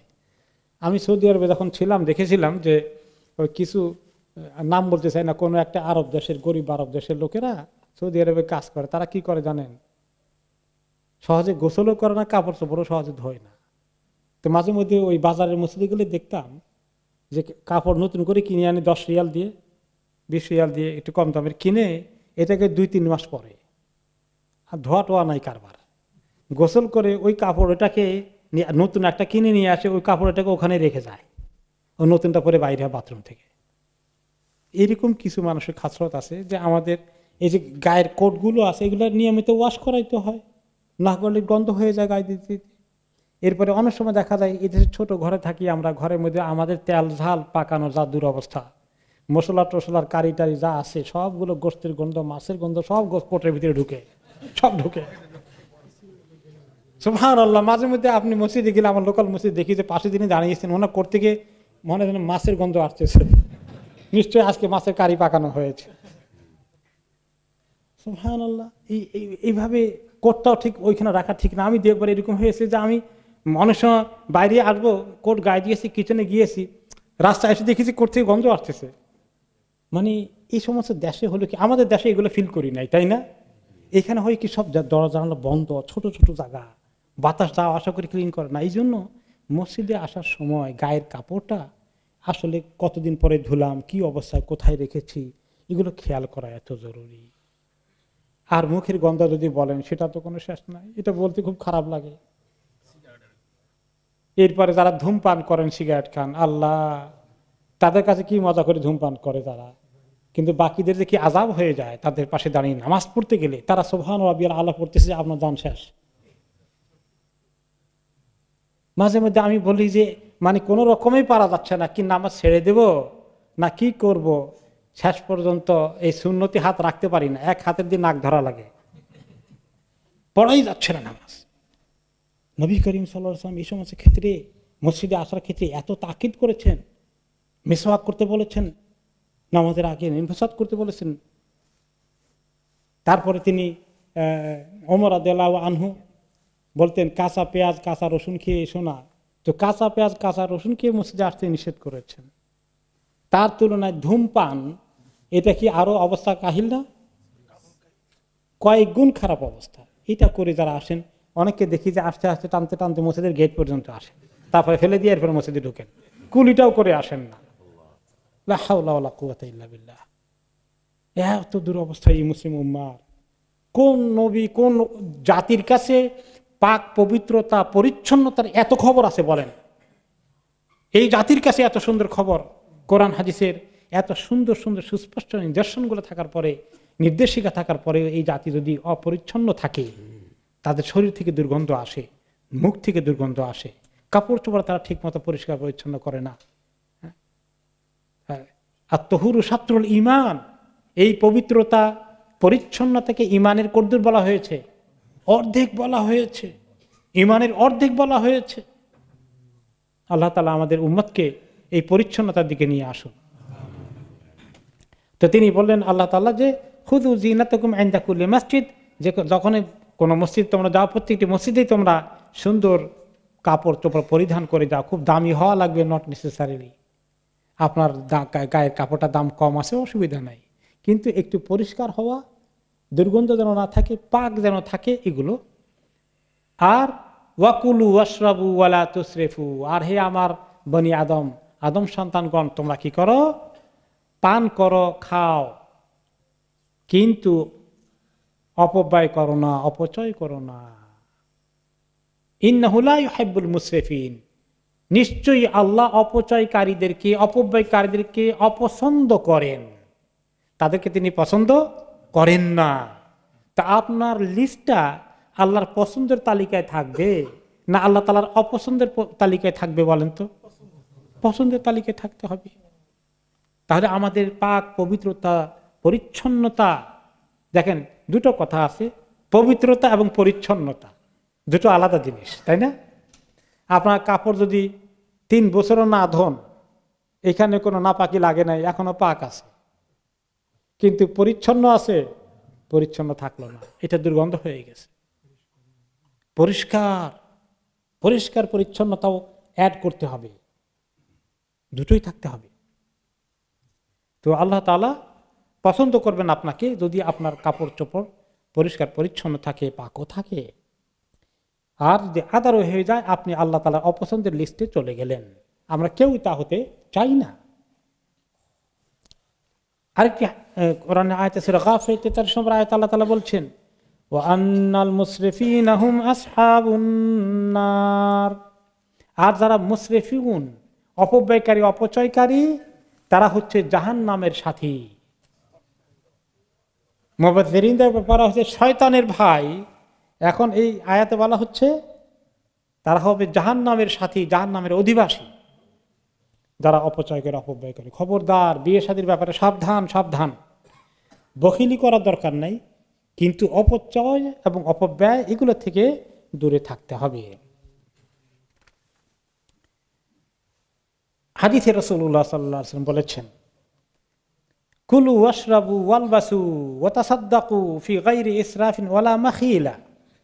হে লোকেরা, তোমরা খাও, পান করো, পোশাক পরিধান করো এবং দান খয়রাত করো, কিন্তু অপচয় করো না, অপব্যয় করো না, আর গর্ব অহংকার করো না।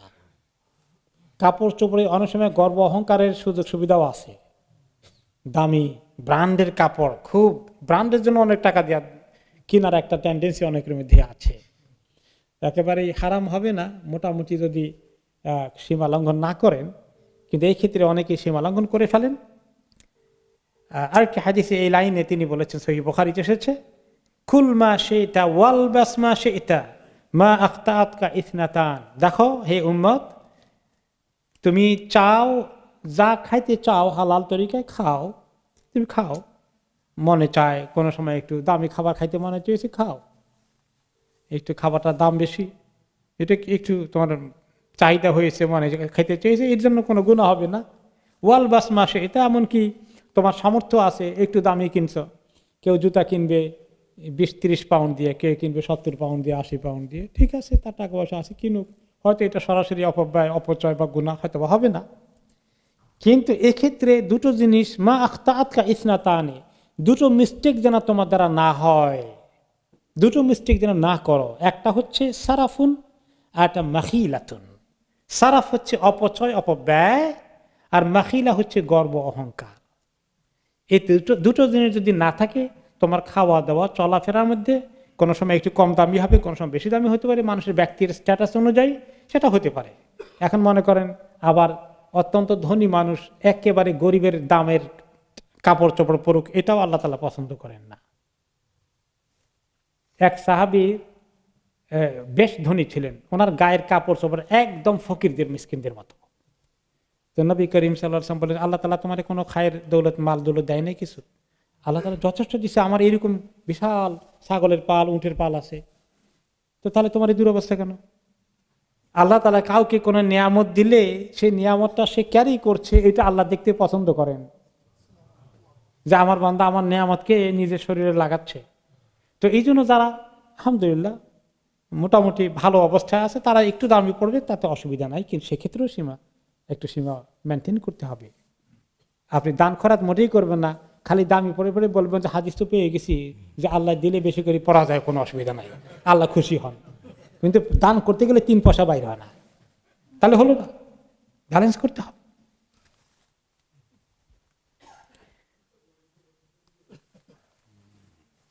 এরপরে অনেকগুলো আয়াতে আল্লাহ তাআলা বলেছেন, ইন্নাহু লা ইউহিব্বুল মুসরিফিন, তিনি সীমালঙ্ঘনকারী দিকে আল্লাহ তাআলা তিনি পছন্দ করেন না। এখন এই ক্ষেত্রে এই জন্য ইসলাম এমন একটা সুন্দর ব্যবস্থা আমাদেরকে দিয়েছেন, যেটা একদম ব্যালেন্স লাইফ, সে কথা আল্লাহ তাআলা অন্য আয়াতে বলেছেন। সূরা আল ফুরকানের 67 নম্বর আয়াতে বলেছেন যে দেখো, তুমি কৃপণতা বখলি করা এটাও আল্লাহ তাআলা পছন্দ করেন না, আর তুমি অতিরিক্ত খরচ করো এটাও আল্লাহ তাআলা পছন্দ করেন না। সেক্ষেত্রে সূরা আল ফুরকানের 67 নম্বর আয়াতে আল্লাহ তাআলা বলেন, ওয়াল্লাযীনা ইযা আনফাকু লাম ইউসরিফু ওয়া লাম ইয়াকতুরু ওয়া কানা বাইনা যালিকা কাওয়ামা। ওরাই সত্যিকার মুমিন, ওরাই সত্যিকার জান্নাতি হবে যারা যখন খরচপত্র করে, টাকা পয়সা ব্যয় করে, তখন তারা যেমন অপব্যয় করে না, অপচয় করে না, তেমনি তারা আবার অতিরিক্ত বখিলিও করে না, খুব হিসাবী। এত ধনী মানুষ কিন্তু এত হিসেবী, মারাত্মক অবস্থা। শুধু টাকা জমানোর জন্যই তার এই জীবনে দুনিয়াতে এসেছে, খরচ করার জন্য তাই সে পয়দা হয়নি। জামা মালাও ও আদাদা, টাকা পয়সা শুধু জমা করে আর গনে, খরচ করে না সহজে, এরকম যেন না হয়। ওলাম ইয়াকতুরু, বখিলি করে না। ওয়া কানা বাইনা যালিকা কাওয়ামা, বরঞ্চ তারা উভয়ের মধ্যে একটা ব্যালেন্স মেনটেন করে, মধ্যম পন্থা অবলম্বন করে তারা। আর তার তাফসিরে ইমাম ইবনে কাইয়িম রাহমাতুল্লাহ আলাইহি বলেছেন, এই আয়াতের সূরা আল ফুরকানের 67 নম্বর আয়াতে ইমাম ইবনে কাইয়িম রাহমাতুল্লাহ আলাইহি বলেন, লাইসু বিমুবাযযিরিনা ফি ইনফাকিহিম ফায়াসরিফুনা ফাওকাল হাজা, তারা অপচয় করে না, অপব্যয় করে না, প্রয়োজনের অতিরিক্ত কখনো খরচ করে না। ওয়ালা বুখালা আলা আহলিহিম ফায়ুকাসসিরুনা ফি হাক্কিহিম ফালা ইয়াকফুনাহুম, আর কখনো তারা পরিবার পরিজনের জন্য খরচপত্র করতে গেলেও কৃপণতা করে না, বখিলি করে না, খুবই বেশি বেশি হিসাবি হয়ে যায় না, বরঞ্চ তারা বাল আদলান খিয়ারান, উত্তমভাবে মাঝামাঝি মধ্যম পন্থা অবলম্বন করে। ও খাইরুল উমুরি আওসাতুহা লাহাদা ওয়া লাহাদা, বরঞ্চ আসলে মধ্যম পন্থা অবলম্বন করাটাই সবচেয়ে উত্তম পন্থা, এদিকেও বেশি বখিল না হওয়া, আবার অপব্যয়কারী না হওয়া। আমরা বিয়ে শাদীর ব্যাপারে কথাবার্তা বলছিলাম যে বিয়ে শাদীর মধ্যে অনেক বেশি অপচয় হচ্ছে, আমাদের এই সোসাইটিতে অনেক বেশি হচ্ছে, এবং এই বেশি হওয়ার প্রবণতা আমাদেরকে অনেক ক্ষতিগ্রস্ত করছে। এক একটি বিয়ের মধ্যে 20, 30, 40, 50,000 পাউন্ড খরচ করছে। আলী রাদিয়াল্লাহু তাআলা আনহু বললেন, মা আনফাকতা আলা নাফসিকা ওয়া আহলি বাইতিকা ফি গায়রি সারাফিন ওয়ালা তাবযির ওয়া মা তাসাদ্দাকতা বিহি ফাহুয়া লাকা, যে তুমি যা খরচ করো নিজের জন্য যেটা দরকার, তোমার পরিবারের সদস্যদের জন্য যেগুলো দরকার খরচ করো, সীমালঙ্ঘন না করে, অপব্যয় না করে, আর এটা তোমার জন্য ঠিক আছে। ওমা তাসাদ্দাকতা বিহি ফাহুয়া লাকা, আর তুমি যা দান খয়রাত করো এটাও তোমার জন্য ঠিক আছে, তোমার কাজে লাগবে। ওমা আনফাকতা রিয়াআন ওয়া সুমআতান ফাযালিকা হাদ্দুশ শাইতান, আর শোয়িং অফ করার জন্য, প্রদর্শন ইচ্ছা করতে, বড়লোকি দেখাতে, সবাইকে চমক দেখাতে চাও, এরকম যা কিছু খরচ করবে নাম কাম কুড়াতে, এগুলো সব শয়তানের অংশে যোগ করে দিলা, এগুলো তুমি শয়তানকে দিলা, এগুলো তোমার থাকলো না। অন্যতম বিয়ে শাদীর মধ্যে আরেকটি সমস্যা হচ্ছে মোহর বেশি করে নেওয়া, বেশি করে দেওয়া, এটা আরেক ধরনের অপব্যয়, অপচয়। এই ক্ষেত্রে ইসলাম আমাদেরকে গাইড করেছে, ইন্না মিন ইউমনিল মারআতি তাইসিরু খিতবাতিহা ওয়া তাইসির সাদাকিহা ওয়া তাইসির রাহিমাহা। একটা হাদিসে রাসূলুল্লাহ সাল্লাল্লাহু আলাইহি ওয়াসাল্লাম বললেন যে একটি মহিলার ভালো লক্ষণ হচ্ছে, তার ভালো গুণ হচ্ছে যে নেককার মহিলা হওয়ার লক্ষণ হচ্ছে যে তার কাছে বিয়ের প্রস্তাব দেওয়াটা ইজি হয়, মানে তিনি প্রস্তাব গেলে কনসিডার করেন, প্রস্তাব দেওয়ার মতো অ্যাক্সেস থাকে। 2 নম্বর হচ্ছে যে তার মোহরটাও খুব ইজি হয়, খুব বড় বার্ডেন করে মোহরের ডিমান্ড করে না। ওয়া তাইসির রাহিমাহা, আর তার সঙ্গে আত্মীয়তার সম্পর্ক রক্ষা করার কাজটাও ইজি হয়ে যায়, খুব ডিমান্ড থাকে না। অনেক আত্মীয়তার মধ্যে অনেক ডিমান্ড চলে আসে, তাই না? বিয়ে শাদীর মধ্যে অনেক ডিমান্ড। আমাদের দেশে আরেক উল্টা ডিমান্ড আছে, সেটা কি? যৌতুক আদায় করার ডিমান্ড আছে। এবং এই ডিমান্ডের কারণে, এই যৌতুকের কারণে আমাদের কত মহিলাকে আত্মহত্যা করতে হয়েছে, কত মহিলাকে গলা টিপে মেরে ফেলানো হয়েছে, কেন যৌতুক দিল না। আর আমাদের এই সমস্ত দেশে বিলাতে বসে বসে এরকম যৌতুক সরাসরি হয়তো দাবি করার সাহস কারো নাই, করে না বোধহয়, কিন্তু ইনডাইরেক্টলি এখন অনেক এগিয়ে গেছে। ইনডাইরেক্টলি কোনটা জানেন? বিয়ে শাদী করার পরে মেয়ে পক্ষ আসবাবপত্র, খাট পালং সব কিছু দিয়ে সাজাই দিতে হবে, এটা শুরু হয়ে গেছে কিনা? অনেক ক্ষেত্রে শুরু হয়ে গেছে। এবং কেউ যদি না দেয়, এই তো সাংঘাতিক, ওই খটকা শুরু থেকে লেগে যাবে হয়তো বা। এটা ডাইরেক্ট যৌতুক হয়নি, কি হয়েছে? ইনডাইরেক্ট যৌতুক হয়েছে। এটাও যৌতুকের পর্যায়ে পড়বে। এবং এগুলো করতে গিয়ে আর যদি কোয়ালিটি একটু অনেক বেশি দামি না দেয়, দাম একটু কম হয়ে গেছে, তাহলে তো দিয়েও আরো মুশকিলে পড়ে গেল। এরপর আরো মুশকিল সবচেয়ে বড় কোনটা জানেন? বিয়ে ভেঙে গেছে, হায় হায় এত ট্রাক ভর্তি করে আনছে, এখন ট্রাক ভর্তি করে খুলে নেবে, কি কারবার, বিশ্রী কারবার। এখন না দিলেও তো বিরাট লস, এত টাকা দিল। আর ন্যায় কেমনি? আবার হাদিসে এসেছে যে ব্যক্তি গিফট দেয় সেই গিফটকে আবার ফেরত নেয়, সেই ব্যক্তি এমন অপকর্ম করলো যে বমি করলে নিজের বমি আবার খায়। আউযুবিল্লাহ। এখন আপনি বলবেন যে আমি তো মেয়ে বিয়ে দিয়েছি, এত টাকা খরচ করে একটু দিলাম, এখন তারাই তো, তাদের কারণেই তো বিয়েটা ভাঙলো, এখন আমি 10,000 পাউন্ড 5,000 পাউন্ডের এই জিনিসপত্র রেখে দেব? তা আপনি দিচ্ছেন কেন তখন? তো এখন বমি ফেরত নেন, বমি খান। তাহলে এখন সাবধানে। কাজে দেওয়ার ক্ষেত্রটাকে এই প্রতিযোগিতায়, এই রেওয়াজকে আমরা কি বাড়িয়ে দেব না কমিয়ে দেব? সবাই রাজি আছি ইনশাল্লাহ? খবরদার, কেউ কেউ কোনো কোনো পক্ষ আছে, ছেলের পক্ষ কি করে জানেন? বিয়ের আগে আস্তে করে সিটিং রুম থেকে খাট টাট এগুলো সরাই ফেলে, সোফা টোফা এগুলো সব সরাই ফেলে, আগে থেকে রেডি করতেছে। খবরদার, এগুলোকে বন্ধ করতে হবে। বন্ধ করার দরকার আছে কিনা? বন্ধ করতে হবে। আপনি দেবেন না, আপনার টাকা পয়সা আছে, আপনি দিতে পারছেন, অমুকের নাই, সে দিতে পারে নাই, তার কি অবস্থা হবে? আপনার 2 ছেলে আছে, এক ছেলে ধনী বিয়ে করিয়েছেন, সে দিছে আপনার বাড়ি ভর্তি করে। আরেক ছেলেকে আপনি বিয়ে করিয়েছেন, এই বেচার অবস্থা ভালো না, পাত্রী ভালো পছন্দ করে বিয়ে করেছেন, এখন দিতে না পারলে সারা বছর একটু শুধু খোটা শুনতে হবে এই মেয়েটাকে। মেয়ের শাশুড়ি কি বলবে?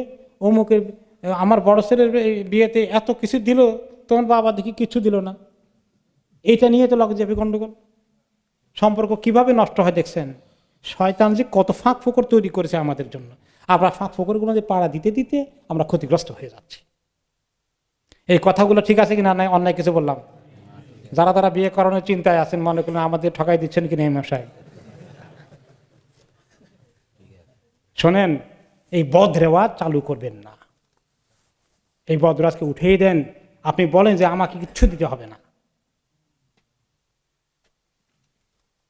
এরপরে এমনও খবর আসে, এখন বিয়ে আল্লাহ তাআলা মেয়ে পক্ষকে একেবারে দায়িত্ব মুক্ত করে দিয়েছেন। মোহর দিতে হয় না মেয়েকে, মেয়ে মোহর পাবে। অলিমার দায়িত্ব মেয়ের নাই। মেয়ের বাবা যদি খাওয়াইতে না পারে কোনো অসুবিধা নেই। হাদিস এসেছে, স্বামীকে তিনি বলেছেন, পুরুষকে বলেছেন, আওলেম আলাও বেশাতিন, অলিমা করো তুমি, যদি তুমি একটা ছাগল দিয়েও পারো তৌফিকে কুলায়, তাহলে অলিমা করো। সাহাবীকে বললেন, কোনো মহিলার জন্য অলিমা করতে হয়, ওনার বিবিদের জন্য অলিমা করতে হয়েছে, ওনার মেয়ের জন্য অলিমা করতে হয়েছে, এরকম কোনো খবর নাই। সাহাবীরা নিজেরা বিয়ে করার সময় নিজেদের অলিমা করেছেন, ছেলের পক্ষ অলিমা করেছে। আর আমাদের বাংলাদেশের অবস্থা কি? উল্টা। মেয়ের পক্ষে খাইতে যদি আসে 100 জন, ছেলের পক্ষে খেতে যাবে কয়জন? 200-300 জন, 2-3 গুণ বেশি। বিয়ে করাচ্ছি, খাওয়াবেন না? আপনাদের মেয়েকে বিয়ে করায় আনলাম, আপনাদের বিপদ থেকে উদ্ধার করে দিলাম। আহা, ইসলাম মেয়েকে সম্মান দিয়েছে, আর আমরা মেয়েকে অসম্মানিত করলাম। মেয়ের কোনো খরচ করতে হবে না। হ্যাঁ, তবে মেহমান আসলে তারা যদি ইচ্ছা করে খাওয়ায়, এই খাওয়ানোর মেহমানদারি খেতে কোনো আপত্তি নাই। এখন আবার অনেক ক্ষেত্রে আমরা কি করেছি যে ভাগাভাগি করে নিয়েছি, যে অর্ধি হবে। কেউ ইচ্ছা করে করলে ফাইন আছে, কিন্তু অর্ধি করলে আসলে ইনসাফ হয় না। ইনসাফ হয় না। বরঞ্চ ছেলের পক্ষের কিছু বেশি দায়িত্ব নেওয়া উচিত, মেয়ের পক্ষের কিছু কম, তাদের প্রতি ভার বোঝা কমিয়ে দেওয়া উচিত, যদি আপনি সত্যিকার ইসলামিক স্পিরিটকে চালু করতে চান, বজায় রাখতে চান। ছেলেদেরকে কোনো সাজাই গোজাই নিয়ে আসতে হবে মেয়ের পক্ষ, এরকম কোনো খবর আছে? নাই। এখন ছেলেরাও রেডি যে আমাকে বিয়ের সময় কি কি দেবে না দিবে। এখন সুট দিবে, সুট দিতে নিয়ে বাজারে নিয়ে গেছে, ওরে বাবা রে বাবা, দামি দামি ব্র্যান্ডগুলো যেগুলার কয় গুণ দাম, সেগুলোর দিকে নজর, বলে এইগুলো ছাড়া তো আমি নেব না। দেখছেন যে ইনডাইরেক্ট যৌতুক কিভাবে যাচ্ছে আমাদের সমাজে। আমরা সচেতন না হয়ে গেলে এই বিয়ে শাদীগুলো কিন্তু আমাদের এভাবেই ক্ষতিগ্রস্ত হয়ে যাবে, আমরা ক্ষতিগ্রস্ত হব, এবং এগুলো নিয়ে ঠোকাঠুকি লেগে বিয়ে শাদী ক্ষতিগ্রস্ত হয়ে যাবে। এই প্রসঙ্গে আরো বলি, রমাদান মাসে ইফতার দিতে হবে আত্মীয়ের বাড়িতে, ছেলের বাড়ি থেকে মেয়ের বাড়িতে অনেকগুলো ইফতার দেওয়া হবে, এইরকম ব্যবস্থা আছে নাকি? আমাদের প্র্যাকটিসে আছে এটা। মেয়ের বাড়ি থেকে ছেলের বাড়িতে আসতে হবে। এক মুসল্লি ছিলেন আমাদের এখানে, নিয়মিত নামাজ পড়তেন মুসল্লি। উনি বোধহয় অনেকদিন দেখি না, মনে হয় যেন ইন্তেকাল হয়ে গেছে কিনা, আল্লাহু আলাম। উনি একদিন অভিযোগ করে বললেন, দেখেন আমার এই মেয়ের শ্বশুর বাড়ি থেকে আমি কেন ইফতারি দেই নেই সেটা নিয়ে বিরাট এখন এক সমস্যা লেগে গেছে। তারপরে আরেকজনে বললেন যে দিছিলাম কিছু, বলে যে এত কম দিছে কেন? এমন দেওয়া দিতে হবে নিজেরা খেয়ে, আসর দুগুসুকে বিতরণ করার পরে যদি প্রচুর পরিমাণ ডাস্টবিনে না ফালানো যায় তো কিসের ইফতারি দেওয়া হলো? এরকম আরেকটি খারাপ জিনিস শুরু হয়ে গেছে, অপচয়। এই যে আনলেন এতগুলো খেলেন না, ডাস্টবিনে ফেললেন। আর এই যে মিষ্টি, এখন মিষ্টি বিক্রি যারা করে তারা নাখোশ হয়ে যাবে। রমজান মাসে এত মিষ্টি কিনে লাইন ধরে, আল্লাহ আল্লাহ। এই মিষ্টির মধ্যে চিনি যা খাওয়া হয় এগুলো তো কিলার। এগুলোকে চিনিকে, আর চিনির আরেক নাম ইংলিশে সুগার বলে, আরেকটা নাম আছে কি বলেন? হোয়াইট পয়জন, সাদা বিষ। চিনির অপর নাম কি? সাদা বিষ। এই সাদা বিষ আমরা মিষ্টির নামে খাচ্ছি। এগুলা কত বড় খিলার স্বাস্থ্যের জন্য, ডাক্তার দিকে জিজ্ঞাসা করেন।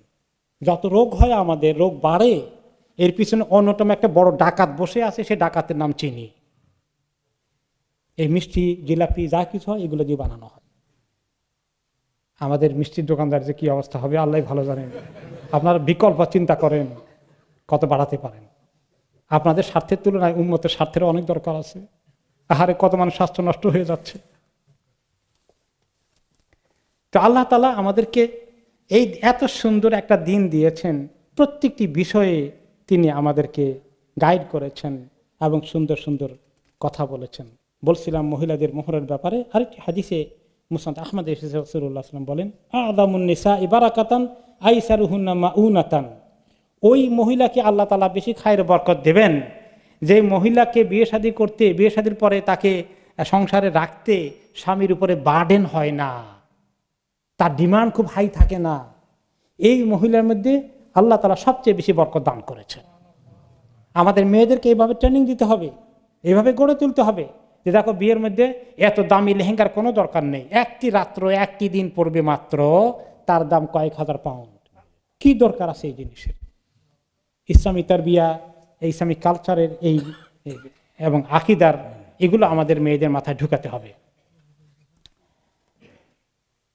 এরপরে আমরা দেখতে পাই যে আল্লাহ তাআলা বলছেন, আমরা শেষ করছি যে আয়াত দিয়ে, 28 নম্বর আয়াত দিয়ে, وَإِمَّا تُعْرِضَنَّ عَنْهُمُ ابْتِغَاءَ رَحْمَةٍ مِّن رَّبِّكَ تَرْجُوهَا فَقُل لَّهُمْ قَوْلًا مَّيْسُورًا।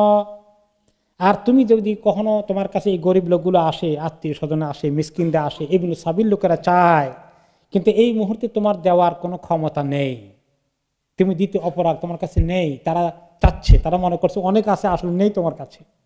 এখন তুমি তাদেরকে কি করবে? তাহলে তুমি তাদের থেকে যদি এই মুহূর্তে মুখ ফিরিয়ে নিতে চাও, দিতে পারছো না। আর তুমি তখন তোমার রবের রহমতের আশা করো যে আল্লাহ আমি দিতে পারলাম না, দিলে তো অনেক রহমত পেতাম, আল্লাহ আপনার রহমত দিয়ে আমার কিছু দেন, আমি লোকদেরকে দেই, এরকম আশা করো। তাহলে তুমি তাদেরকে নিষেধ করার ক্ষেত্রে বলো ফাকুল্লাহুম কাওলাম মাইসুরা, তাদেরকে সুন্দর কথা বলে একটু বিদায় করে দিও, রুড হইও না। আরে সবসময় আসেন, কত দেবো আমি, আর জান এখন নাই, এরকম করে মুখের উপরে শক্ত কথা না বলে একটু সুন্দর কথাই বলো। তাহলে আর আল্লাহর রহমত যে আল্লাহ আপনি আমাকে দিতেন, যদি আমি আরো দিতে পারতাম, বেচারা আসছিল, আমি দিতে পারলাম না। এক্ষেত্রে আয়েশা রাদিয়াল্লাহু তাআলা আনহা তিনি একটা সুন্দর আমল করতেন। উনি তো আর এমন ধনী ছিলেন না, কেউ কিছু ওনার কাছে আসলে সঙ্গে সঙ্গে ফকির মিসকিন আসলেই দিয়ে দিতেন, চাইলে আর রাখতেন না। তো একদিন ওনার কাছে ছাগলের গোশত পাঠিয়েছেন অনেকগুলো একজনে। তো ওনার কৃতদাসী আছে, সে তো খুব খুশি, আজকে তো গোশত মজা করে খাবে। তো সারাদিন রোজা আছেন, দুইজনের রোজা আছেন, নফল রোজা। এখন এই সকাল থেকে ফকির মিসকিন খবর পেয়েছে যে মা আয়েশার ঘরে গোশতের সমাহার এসেছে, সব লাইন ধরছে। তো দিতে দিতে দিতে দিতে অল্প একটু রাখছিল কাজের মেয়েটা, শেষ পর্যন্ত রাখতে পারলো না, আসতেছিল। মা আয়েশা বলে, যা কি আছে দাও দাও দাও। দিতে দিতে একেবারে সব দেওয়া হয়ে গেল। তো পরে কাজের মেয়েটা বিকালবেলা রুটি খাচ্ছে, শুকনো রুটি, কোনো গোশত নাই। তো কাজের মেয়েটা বললো যে আপনি সব দিয়ে দিলেন, একটু কয়েকটা টুকরা রুটি গোশতের রেখে দিলে একটু ঝোল দিয়ে তো খেতে পারতাম। তো মা আয়েশা বললেন, তুই এখন বলিস কেন, তখন বললি না কেন আমাকে? মা আয়েশা কোত্থেকে শিখেছেন? রাসূলুল্লাহ সাল্লাল্লাহু আলাইহি ওয়াসাল্লামের কাছে। এরকম এক ছাগল জবাই করে দিয়ে দিয়েছেন গিফট, উনি রাখছেন। তো ফকির মিসকিন আসতেছে, তিনি বলেন দাও দাও দাও, দিছে। দেওয়ার পরে পরে আবার যখন ফাইনালি আসলো, শুধু ওনার জন্য উনি কাঁধের গোশত খান, শোল্ডার খান, রেখে দেওয়া হয়েছিল একটু। তো পরে ওনার বিবিরা বললেন যে সব তো দিয়ে দিচ্ছি, শুধু আপনি যেটা খান শোল্ডারের গোশত, কাঁধের গোশত, এইটা শুধু রাখছি, আর সব দেওয়া হয়ে গেছে, শুধু এটুকুন আছে আর সব দেওয়া হয়ে গেছে, সব শেষ হয়ে গেছে। তিনি বলছেন, না উল্টা বলতেছ, সব আছে, খালি এটাই দেওয়া হয় নাই। তার মানে যেগুলো দিছি বেকার যায় নাই, এগুলোই তো আমাদের আসল হয়ে থাকবে।